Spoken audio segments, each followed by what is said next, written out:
আর বোকার বাচ্চারা, রাসূলুল্লাহ সাল্লাল্লাহু আলাইহি সাল্লাম তো হক্কানি আলেমদের কথা বলছেন। হক্কানি আলেমদেরকে কদর করার জন্য রাসূলুল্লাহ সাল্লাল্লাহু আলাইহি সাল্লাম বলছেন, যারা হক্কানি আলেম, যাদের দিলে জিহাদের চেতনা লালন করে, যাদের যারা সই আকীদা লালন করে, যারা কোরআন হাদিস সিরাতকে লালন করে। এখন শুধু সিরাতরে কিছু বললে বলে আমরা কি সিরাত পড়ি না? আরে বেটা, তোমরা তো সিরাত পড়ো, সিরাত তো তোমরা মুখস্থ করে রাখছো। আর যে আলেমরা সিরাত অনুযায়ী জিন্দিগি চালা, যে আলেমরা সিরাত অনুযায়ী জিন্দিগি গঠন করে, যে আলেমরা কোরআন অনুযায়ী জিন্দিগি গঠন করে, সুন্নাহ অনুযায়ী জিন্দিগি গঠন করে, আজকে তোমরা ওই আলেমদেরকে বলছো খারেজি হয়ে গেছে ওই আলেমরা।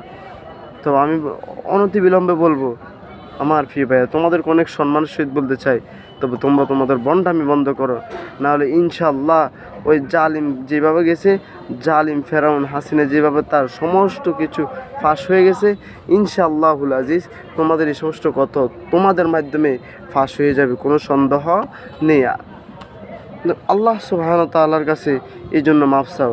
আর আমি বলবো, যে জালিম এই সমস্ত কথাগুলো শাইখ হারুন ইজাহারকে বলছেন, উনি খারেজি, উনি গোমরা হয়ে গেছে, ইসলাম থেকে বের হয়ে গেছে। আরে বেটা বেয়াদব, আরে বেটা ব্যাককল, তোর ওনার কাছে মাফ চাওয়া উচিত। এখন তুই ইসলামে না, আমি বলবো উনি ইসলামে ঠিক পরিপূর্ণ আছে, তুই ব্যাককল, ইসলাম থেকে বাইরে হয়ে গেছিস।